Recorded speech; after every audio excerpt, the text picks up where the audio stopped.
어느 대학의 넓은 강의실. 수많은 학생들이 붉은색 정장을 입고 강단에 서 있는 한 여성을 바라보고 있습니다. 그녀의 이름은 헬렌 허드슨. 헬렌 박사는 아주 유명한 범죄 심리학자인데요. 그녀는 오랫동안 악명 높은 연쇄 살인범들에 대해서 연구를 해왔고 그 내용들을 전국의 대학교를 돌면서 강의를 하고 있었어요. 오늘도 그녀의 강의를 들으러 많은 학생들이 모였는데 학생들 사이에 섞여 앉아 있는 한 남자가 헬렌과 눈이 마주치자 이렇게 목에다 손을 갖다 대고 쓱 긋는 신용을 하면서 입모양으로 You're dead. 넌 죽었어. 라는 신호를 보냅니다. 헬렌은 깜짝 놀랐어요. 순간 내가 잘못 봤나 싶기도 합니다. 그렇게 강의가 끝나고 헬렌은 화장실에 갑니다. 워낙 유명한 거의 셀럽 같은 그런 인기 학자였기 때문에 헬렌이 화장실에 갈 때에도 보안상 경찰들이 따라 붙었어요. 경찰은 화장실 안에 수상한 사람은 없는지 위험한 상황은 아닌지 미리 확인을 해보는데요. 별다른 이상한 점은 없었어요. 어느 칸 안에 사람이 한 명 있긴 했는데 아래를 이렇게 쓱 보니까 하이힐을 신고 있는 발이었습니다. 경찰이 화장실을 다 둘러본 후에 들어가시죠 하고 안내를 해주고 헬렌은 화장실 안으로 들어갔어요. 여러 개의 칸 중 하나를 골라 헬렌이 들어가고 변기 뚜껑을 열고 앉으려고 하는데 아까 옆 칸에 누군가가 있다고 했었잖아요. 그 칸에 들어있던 누군가가 조용히 하이힐을 벗습니다. 그러자 웬 건장한 발이 나타났어요. 여자 발이 아니었던 겁니다. 남자였어요. 아까 헬렌 박사의 강연 도중에 넌 죽었어 라는 신호를 보냈던 바로 그놈이었습니다. 놈은 천천히 헬렌의 옆 칸으로 이동해서 위쪽에서 칸을 넘어 헬렌을 덮칩니다. 그리고는 그녀를 흉기로 협박해 목을 묶어서 화장실 천장에 매달았어요. 악소리도 내지 못하고 순식간에 괴한에게 제압당한 헬렌 박사. 잠시 후 헬렌이 나올 때가 훨씬 지났는데도 나오질 않자 밖에서 기다리고 있던 경찰이 화장실 문틈으로 그녀를 불러봅니다. 박사님, 헬렌 박사님, 괜찮으신 거죠? 하지만 안에선 아무런 기척도 들리질 않았어요. 불길한 예감. 경찰은 총을 들고 화장실 안으로 들어갑니다. 헬렌 박사가 천장에 매달려 있는 걸 보고 흠칫 놀라요. 그리고는 막 여기저기를 겨누면서 나와! 하고 소리를 치는데 범인은 뒤에서 갑자기 불쑥 나타나 경찰을 덮쳐버립니다. 놈은 잔인하게 총과 칼을 사용해 그 자리에서 경찰을 죽여버렸어요. 그리고 이제는 헬렌에게로 눈을 돌려 그녀에게 천천히 다가가는데 그때 총소리를 들은 다른 경찰이 달려와 놈을 제압하고 체포합니다. 헬렌 박사는 가까스로 목숨을 건졌어요. 그녀를 해치려던 범인의 이름은 데릴인데요. 그는 헬렌을 다치게 하고 경찰 한 명을 죽인 죄로 감옥에 들어갔습니다. 데릴은 왜 헬렌 박사를 노렸던 걸까요? 예전에 데릴이 다른 범죄를 저지르고 법정에 섰을 때 이 헬렌 박사가 전문가로서 법정에서 진술을 한 적이 있었는데 데릴한테 불리한 내용을 얘기했었던 거예요. 그 당시에 이 데릴이란 놈은 자기 귀에서 막 누가 범죄를 저지르라고 하는 소리가 들렸다 이러면서 정신이 이상한 척을 했었는데 헬렌이 판단하기로는 데릴은 범죄를 저지를 당시 분명한 정신인 걸로 보였거든요. 이런 내용을 진술했던 겁니다. 거기에 대한 앙심을 품고 데릴이 헬렌에게 복수를 하려고 했던 거죠. 쥐가 잘못한 건 생각을 못하고 전문가로서의 의견을 진술한 헬렌에게 괜한 앙심을 품었던 겁니다. 사건 13개월 후 엄청나게 끔찍한 일을 당했던 헬렌 박사는 어떻게 지내고 있을까요? 그녀는 당시 자기 눈앞에서 사람이 하나 죽었고 본인도 죽을 뻔했던 트라우마로 인해서 정상적인 생활을 하지 못하고 있습니다. 집 밖으로는 한 발짝도 나가지 못하는 광장공포증과 불안증, 강박 등 온갖 정신질환에 시달리고 있어요. 매일 마음을 진정시키기 위해서 약을 먹어야 했고 종종 술을 마시기도 합니다. 그녀의 조수 앤디라는 남자가 자주 그녀의 집에 드나들면서 헬렌을 돕고 있어요. 그러던 어느 날 헬렌이 살고 있는 샌프란시스코에서 사건 하나가 발생합니다. 집 근처 공원에 조깅을 하러 나갔던 젊은 여성이 자신의 집으로 돌아와 욕실에서 살해된 채 발견되는 그런 사건이었어요. MJ라는 이름의 여성 형사와 그녀의 파트너인 루벤이라는 남성 형사, 이 두 사람이 사건 현장으로 출동을 하는데요. 신고 내용대로 한 여성이 화장실 욕조에 피를 흘리며 끔찍한 모습으로 사망한 채 누워 있었어요. 그런데 문제는 최근 샌프란시스코에서 이런 범행이 몇 건 더 일어났었다는 거예요. 경찰 내부에서는 혹시 연쇄살인범이 아닐까 하는 의혹이 제기되고 있었습니다. 하루빨리 범인을 잡아야만 했어요. 형사들은 사건을 도와줄 전문가나 조력자가 필요했습니다. MJ 형사와 루벤 형사는 헬렌 박사를 찾아가 간곡하게 설득을 해요. 선뜻 나서기가 망설여졌지만 헬렌 박사는 자기보다 더 고통을 받고 죽음에까지 이른 희생자들을 위해서 결국 조사에 참여하기로 결심을 합니다. 그리고 이 영화에서는 아주 중요하게 다뤄지는 포인트는 아닌데 헬렌 박사가 이 루벤 형사를 보고 살짝 좀 반했어요. 집안에만 갇혀서 남자도 못 만나고 살고 있었는데 이런 잘생기고 멋진 남성을 너무 오랜만에 본 거죠. 아무튼 헬렌 박사에게 이제는 희생자들의 사진을 보는 것조차 너무 괴롭고 어려운 일이 되어버렸지만 그래도 그녀는 술을 마셔가며 약도 먹어가며 노력을 하고 또 해봅니다. 그렇게 자료 분석에 몰두를 하다가 갈아입을 옷을 침대에다 꺼내두고 샤워를 하러 들어가는 헬렌 박사. 샤워를 마친 후 가운을 입고 다시 침실로 나오는데 뭔가 이상합니다. 옷이 바뀌어 있었어요. 빨간색 정장 원피스가 침대 위로 꺼내져 있었습니다. 이 붉은 정장은 바로 맨 첫 장면, 헬렌이 데릴로부터 공격을 받았던 날, 대학 강연할 때 입었던 옷이에요. 이게 무슨 일일까요? 누군가 그녀의 집에 침입한 걸까요? 굳이 어렵게 침입해서 옷만 바꿔두고 나간다? 그것도 조금 이상하긴 하잖아요. 아니면 혹시 헬렌 박사가 요즘 들어 술과 약을 많이 먹어서 자기도 모르게 착각을 했던 걸까요? 이게 확실하지 않았기 때문에 헬렌은 일단 이 일은 신고하지 않고 그냥 넘깁니다. 지금은 연쇄살인범을 잡는 게 우선이니까요. 헬렌 박사는 최근에 발생한 사건, 그 젊은 여성이 자기 집 화장실 욕조에서 죽은 채 발견된 그 사건에 대해 자세히 분석하는 데 몰두합니다. 그리고 이에 대해 MJ 형사에게 브리핑을 해주기 시작해요. 이 사건의 범인은 정말 치밀한 놈이에요. 아마 현장에 지문도 얼룩도 피도 아무것도 없었을걸요? 그쵸? 피해자의 목을 조를 때 자기 힘을 과시하는 듯 상대가 괴로워하는 모습을 보며 흥분을 느꼈을 거예요. 스타킹으로 목을 조른 거고요. 이 모든 걸 종합했을 때 범인은 보스턴 교살자 사건을 세밀하게 모방했다고 볼 수 있습니다. 그러니까 헬렌 박사의 의견에 따르면 이 사건의 범인은 옛날에 죽은 연쇄살인범의 수법을 모방하고 있다는 거죠. 밤이 됩니다. 헬렌은 이제 일을 좀 내려놓고 컴퓨터로 체스 게임을 하면서 쉬고 있었는데요. 띵동, 이메일이 하나 전송되어 옵니다. 메일을 클릭해서 열어보는데 웬 조악한 동영상이 화면에 딱 떠요. 오늘 내내 조사했던 사건인 욕실에서 사망한 채 발견된 여성의 모습이 먼저 보이고 뒤이어서 웬 처음 보는 젊은 여성의 모습이 담긴 동영상이 재생됩니다. 그리고 잠시 후에는 무슨 합성 기술인지 이 젊은 여성의 얼굴이 해골로 변하면서 끝이 나요. 아마도 이건 이번 연쇄살인 사건의 범인이 보낸 것만 같은데요. 헬렌 박사에게 다음 희생자가 누군지 미리 알려주는 셈입니다. 헬렌이 현재 경찰 조사에 협조하고 있다는 건 사실 공개된 사실이 아니었거든요. 범인은 대체 이걸 어떻게 알았을까요? 그리고 왜 헬렌에게 이런 파일을 보낸 걸까요? 헬렌 박사는 이 동영상 파일을 열어보고 깜짝 놀라서 바로 형사들에게 연락을 하지만 이 동영상은 한 번 재생이 되고 나면 다시 열리지 않고 추적도 불가능합니다. 헬렌은 분명 다음 희생자가 될 여성의 얼굴을 봤지만 짧은 순간에 지나가 버렸고 또 처음 보는 여자였기 때문에 그게 누군지 정확히 알 수는 없었어요. 불안과 두려움에 떠는 헬렌 박사. MJ 형사의 파트너, 그 잘생긴 루벤 형사가 그녀의 집을 지키면서 헬렌을 좀 안심시켜줍니다. 이때 헬렌 박사는 또 한 번 루벤 형사에게 아주 강한 호감을 느껴요. 그리고 영화는 이 지점에서 웬 젊은 커플의 모습을 보여주는데요.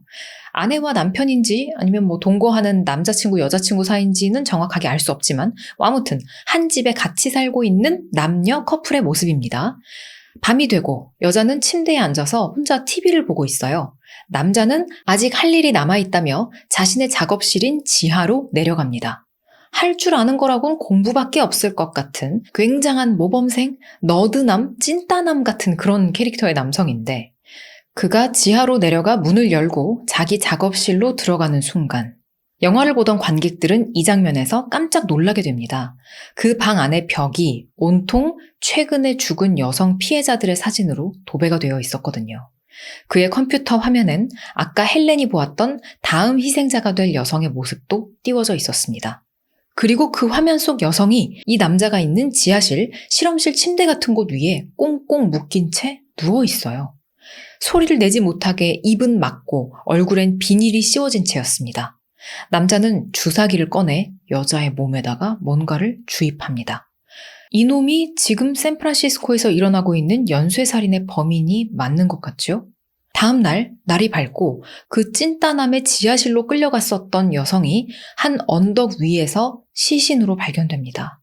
성폭행을 당한 흔적이 있었고 사후에 여기로 끌려온 걸로 보였어요. 이 살해 수법이 너무 달랐기 때문에 이전 사건들의 범인이 맞는 건지 혼란이 오면서 수사는 난항에 부딪히게 되는데요. 그런데 그날 아침 현장에 찾아온 루벤 형사의 목에 뭔가 살짝 긁힌 자국도 보이고 어젯밤에 잠도 잘 못 잔 듯 피곤한 모습이 목격됩니다. MJ 형사는 전혀 손톱만큼의 의심도 하지 않는 것 같지만 영화를 보는 관객들은 점점 설마? 루벤 좀 이상하다라는 생각을 묘하게 갖게 돼요. 이번 사건을 이끌고 있는 여성 형사 MJ는 이번 사건 자료를 가지고 또 헬렌 박사에게 찾아갑니다. 시신을 왜 굳이 관광객들이 많은 언덕 위에까지 끌어올려다 놓은 건지, 범인이 연쇄살인범이 맞다면 왜 갑자기 살해 방법을 바꾼 건지 의아한 것 투성이에요. 헬렌은 이번 살해 수법을 자세하게 보더니 또 날카롭게 한 가지 사실을 찾아냅니다. 이번엔 일명 언덕 교살자라고 불리는 또 다른 연쇄살인범의 수법을 모방한 범죄였어요. 그러니까 각 건의 살해 수법은 서로 연관성이 없어 보이지만 모두 유명한 연쇄살인범의 수법을 모방했다는 점에서 공통점이 있다는 거죠. 여러분이 아까 보셨던 그놈, 그 지하실에 틀어박혀 있던 그 찐따남이 범인이 맞았던 겁니다. 근데 이놈은 대체 왜 이런 짓을 하고 있는 걸까요? 그리고 혹시 또 다른 공범은 없는 걸까요? 얼마 후 또 한 명의 여성이 희생됩니다. 이번에도 젊은 여성이었는데요. 늦은 밤 이 여성은 주유소에 주유를 하러 차를 끌고 갑니다. 기름을 넣고 있는데 근처에 서 있던 웬 아저씨 무리들이 막 음담패설을 하면서 찝쩍거려요. 불쾌함을 느낀 여성은 얼른 주유를 마치고 서둘러 차를 가지고 떠나려고 하는데 그때 웬 순진한 얼굴을 한 남자가 달려와서 그녀의 차 창문을 똑똑똑 두드립니다. 바로 그 찐따남 연쇄살인범이었어요. 그는 세상 순진무구한 얼굴로 제가 길을 잃었는데 좀 도와주시겠어요? 하고 말을 겁니다. 아까 방금 전에 마주쳤던 그 위협적인 아저씨들하고 너무 비교가 되잖아요. 그래서 여성은 경계심을 풀고 그에게 창문을 열어줍니다. 결국 그 여성은 머리에 총상을 입은 채 발견이 돼요. 형사들은 미칠 노릇입니다. 범인을 계속 놓치기만 하고 그러는 동안 이놈은 신나게 방법을 바꿔가면서 살인을 해나가고 있었어요. 이번에도 역시나 과거에 발생했었던 사건 중에 하나를 모방한 범죄였습니다. 이전에 버코위츠라는 살인범이 이런 식의 수법을 저질렀었거든요. 그로부터 얼마 후 헬렌 박사의 집에 누군가 몰래 침입합니다. 그는 헬렌의 집 전화선을 끊어놓고는 집안을 활보하기 시작하는데 이 헬렌의 집은 복층 아파트였는데 헬렌은 마침 1층에 있었습니다. 그녀는 2층에서 누군가 움직이는 모습을 목격했어요. 자, 만약에 범인이 우리 집 2층에 있고 내가 1층에 있다. 그럼 여러분이라면 어떻게 하시겠어요? 당연히 당장 대문을 열고 바깥으로 도망치겠죠. 하지만 헬렌 박사는 그럴 수가 없습니다. 그녀에게는 심각한 광장 공포증이 있었잖아요. 그녀는 문을 열고 복도로 나가보려고 했지만 순간 막 길이 꿀렁꿀렁하면서 움직이고 뒤틀리는 것처럼 보일 정도로 심각한 어지럼증을 느낍니다. 이를 악물고 복도 벽에다가 막 머리를 쿵쿵쿵 박아보지만 나아지는 건 없었어요. 오히려 금방이라도 기절할 듯 점점 더 호흡이 가빠지고 숨이 막혀옵니다. 하는 수 없이 다시 침입자가 있는 집 안으로 들어온 헬렌. 여전히 2층에서 인기척이 느껴지는데요. 그때 복면을 쓴 누군가가 헬렌에게 다가옵니다. 그 순간 다행히도 헬렌의 집 근처를 항상 지키고 있던 경찰이 수상한 낌새를 차리고 달려오고 침입자는 그대로 도망쳐버렸어요. 헬렌은 완전히 기겁을 합니다. 예전에 샤워하러 들어갔을 때 누군가 옷을 바꿔놓은 적도 있었잖아요. 그때 그 사건도 착각이 아니었던 것 같습니다. 이놈은 아마도 헬렌의 집에 이번에 처음 침입한 게 아닌 듯 했어요. 형사 MJ는 헬렌 박사의 집을 점검하고 보안을 강화하기로 합니다. 열쇠도 바꾸라 라고 헬렌에게 조언을 해줬어요. 그런데 이때쯤에 경찰 내부에서는 수사 정보가 새고 있는 것 같다라는 이야기가 흘러나오기 시작합니다. 그리고 수사 정보를 흘리는 주체로 헬렌 박사가 의심을 받고 있었어요. 왜냐하면 이 수사에 참여하는 사람 중에 헬렌만 경찰이 아닌 외부인이었잖아요. 윗선에서는 지금부터 헬렌 박사와 수사 정보를 공유하지 말라 하는 지시를 내립니다. 하지만 MJ 형사는 헬렌을 믿었어요. 헬렌 박사가 그럴 리가 없다 하고 확신을 합니다. 그리고는 침입자가 헬렌에게 남긴 듯한 쪽지를 그녀와 함께 분석하기 시작해요. 이 침입자가 남긴 쪽지에는 헬렌, 평정심을 잃지 마. 죽이기로 결심을 했다면 우선 너의 심장을 돌로 만들어. 당신의 손으로 실행을 할 수만 있다면 살인은 예술이 될 거야. 뭐 이런 약간 알아듣기 힘든 그런 문장들이 적혀 있었습니다.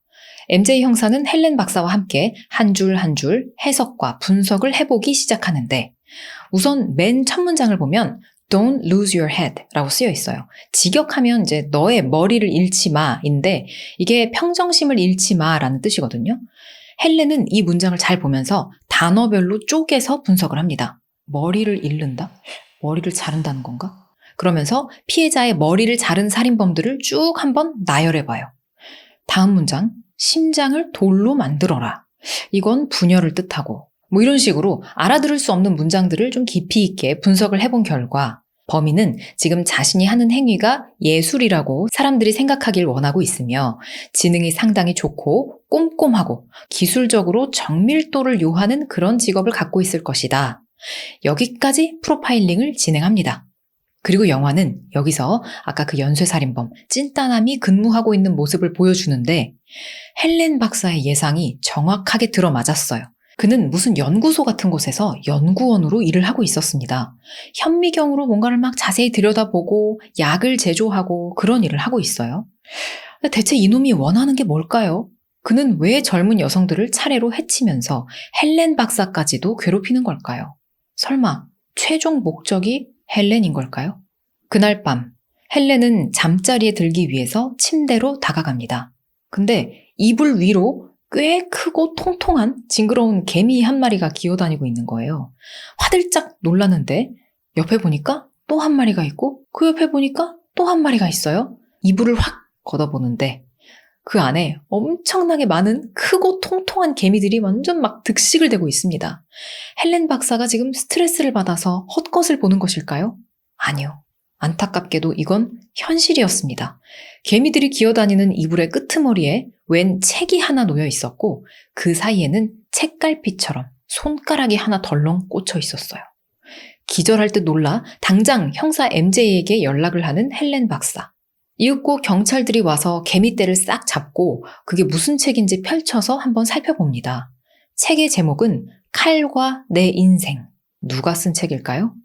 이 영화에 등장한 적이 있는 인물입니다. 바로 강연 후 화장실에 있던 헬렌을 해치려고 했었던 데릴이라는 그자였어요. 이놈의 책이 대체 왜 헬렌의 침대에 놓여 있는 걸까요? 책의 맨 앞장엔 직접 쓴 사인도 되어 있었습니다. 헬렌 박사, 책이 재미있었으면 좋겠군. 사랑과 키스를 전하며 데릴. 이게 대체 무슨 일일까요? 데릴은 현재 감옥에 있는 게 확인이 됐거든요. 헬렌은 이제 사건의 해결을 돕는 조력자에서 이 사건의 핵심 인물로 떠올랐습니다. 그리고 그녀와 끈질긴 악연이 계속되고 있는 데릴이라는 자가 이 사건에 어떻게든 또 관련이 있는 것만 같아요. 그래서 헬렌 박사와 MJ 형사는 나란히 앉아 데릴이 있는 교도소로 온라인 화상 통화를 겁니다. 이게 특수 상황이었기 때문에 경찰의 감시하에 온라인 면회가 이루어지는 셈인 거죠. 헬렌은 놈의 얼굴을 보기만 해도 공포에 질려버릴 것만 같지만 마음을 단단히 먹고 놈의 얼굴을 다시 마주합니다. 물론 화면상으로이긴 하지만 그의 얼굴을 바라보고만 있어도 예전 사건의 트라우마가 자극되는 것만 같았어요. 헬렌 박사는 용기를 내 최대한 담담하고 사무적인 태도로 데릴에게 묻습니다. 당신 책이 왜 나한테 배달이 된 거지? 이거 배달한 사람은 누구지? 그 사람에 대해서 아는 바가 있나? 그러자 데릴은 대뜸 그 침입자의 이름을 말해줍니다. 피터 커튼. 헬렌은 당신이 시킨 거야? 하고 묻는데 데릴의 말에 의하면 이 피터 커튼이라는 사람은 감옥에 있는 데릴한테 편지를 무지하게 많이 보내왔다고 해요. 무슨 추종자가 팬레터 보내듯이. 그래서 데릴이 그 사람한테 내 책을 헬렌 박사한테 좀 보내달라 그렇게 부탁을 했다. 근데 뭐 이런 식으로 막 침입까지 해서 징그럽게 전달할 줄은 몰랐다. 이렇게 말을 합니다. 그러니까 그 연쇄살인범, 그 찐따놈이 헬렌 박사의 집에도 침입한 침입자이고 그의 이름이 피터 커튼이었던 거예요. 이 수사 초반에는 모두가 설마 데릴이 탈옥을 했나 하고 의심을 했었지만 근데 그런 건 아니었고 이 피터 커튼이라는 놈이 실제로 모든 일을 저지른 거였습니다. 근데 영화 맨 뒤에 또 반전이 숨어 있으니까 일단은 끝까지 이야기를 들어주세요. 데릴은 헬렌에게 당신 속옷 하나 보내주면 이 피터 커튼이라는 놈 잡을 수 있는 방법을 알려주겠다 하고 거래를 시도하는데요. 아주 변태 같은 놈이죠. 헬렌은 올라오는 수치심을 꾹 참고 알겠다고, 하나 보내주겠다고 대답을 하고 결국 답변을 얻어내는데요. 피터 커튼은 오늘 밤 10시 덴버 육가공사에 나타날 거다라는 정보였습니다. 헬렌 박사가 현장에 직접 갈 수는 없으니까 형사 MJ와 루벤 이들이 시간을 맞춰서 가기로 해요. 그런데 이날 경찰서에서 웬 난동이 일어납니다. 한 중국인이 어떤 복잡한 문제에 연루돼서 체포돼 들어왔는데 형사들이 한눈을 파는 사이에 총을 빼돌려서 루벤 형사를 인질로 잡아버린 거예요. MJ 형사가 복도에서 천천히 루벤을 협박하고 있는 그 협박범에게 다가가 그의 어깨에다가 총을 탕 쏴버리는데요. 그런데 어깨를 맞고 쓰러진 그 협박범이 바닥에 쓰러진 채로 루벤을 향해 총을 발사하는 바람에 루벤 형사가 그 자리에서 바로 목숨을 잃고 맙니다. 자, 이렇게 루벤 형사가 사망함으로써 그는 사실상 이 사건의 범인 혹은 공범이 아니었다는 게 드러나게 돼요. 루벤 형사가 헬렌 박사의 집에 자주 드나들었고 수사 정보도 샌다는 얘기가 있었고 또 중간중간 살짝 의심받을 만한 모습이 보이기도 했었는데 그는 결과적으로 나쁜 놈이 아니었습니다. 그리고 이 난리통을 겪느라 정작 진짜 나쁜 놈인 피터 커튼은 잡으러 가질 못했죠.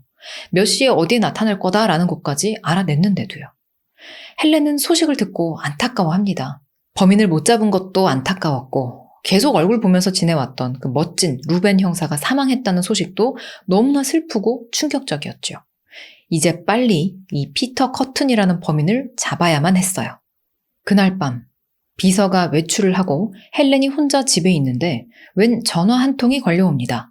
전화기 너머에서는 어디서 많이 들었던 강연 내용이 흘러나오고 있었어요. 헬렌의 목소리였습니다. 예전에 데릴한테 습격을 받던 날 헬렌 박사가 했던 강연이었어요. 또 불길한 일이 생길 것 같은 예감에 불안해하는 헬렌 박사. 그리고 그녀의 예감은 현실이 됐어요. 아까 헬렌의 비서가 외출했다고 했었죠. 그는 이날 밤 클럽에 가서 놀고 있었습니다. 피터 커튼이 그 클럽에 나타나서 헬렌의 비서에게 접근을 하는데요. 이 비서는 사실 단순히 헬렌의 비서 역할만 하는 게 아니고 집안에만 틀어박혀 있는 그녀를 세상과 이어주고 보살펴주는 친구 같은 존재였어요.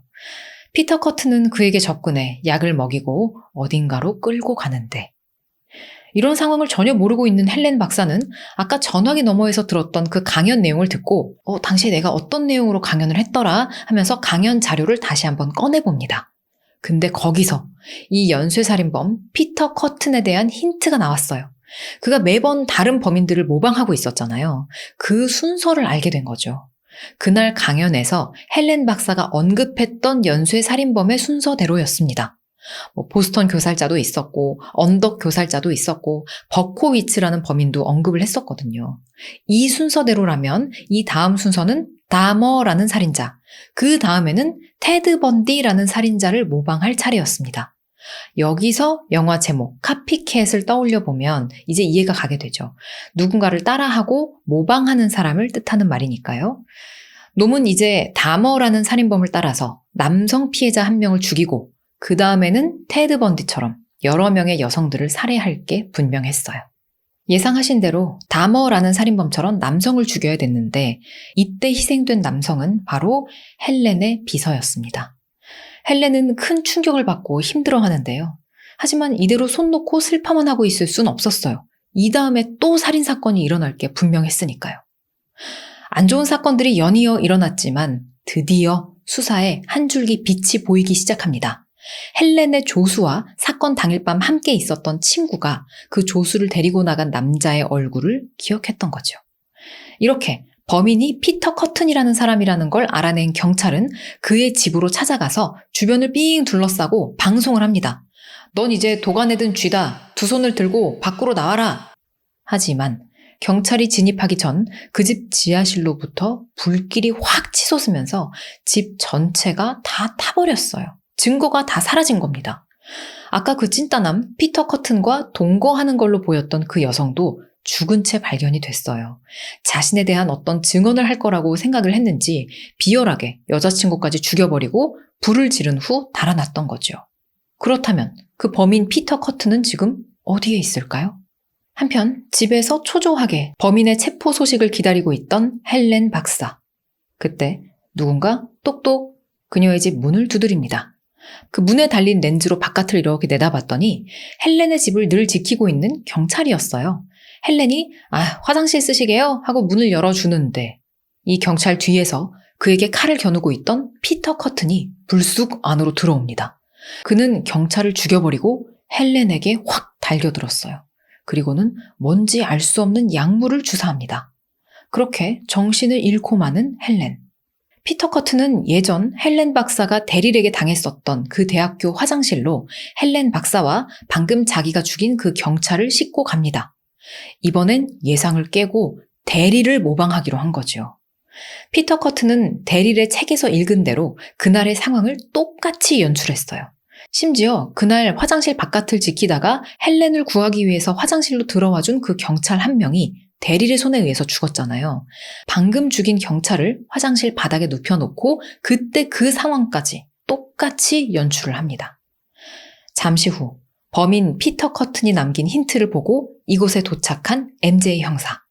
그녀는 총을 겨누고 조심조심 화장실로 들어가는데 그날의 상황과 똑같이 천장에 헬렌 박사가 매달려 있었고 바닥에는 경찰이 죽은 채 쓰러져 있었어요. 그때 정작 범인인 피터 커튼은 보이질 않았습니다. 이게 어떻게 된 걸까? MJ 형사는 바짝 긴장한 채 화장실 문을 차례대로 한 칸 한 칸씩 열어봅니다. 세 번째 칸을 열자 사망한 동료 경찰이 화장실 칸 안에 누워 있었어요. 이게 뭐지? 하고 잠깐 놀라는 사이 뒤에서 피터 커튼이 쓱 나타나 MJ의 머리에다 총을 겨눕니다. 이게 어떻게 된 걸까요?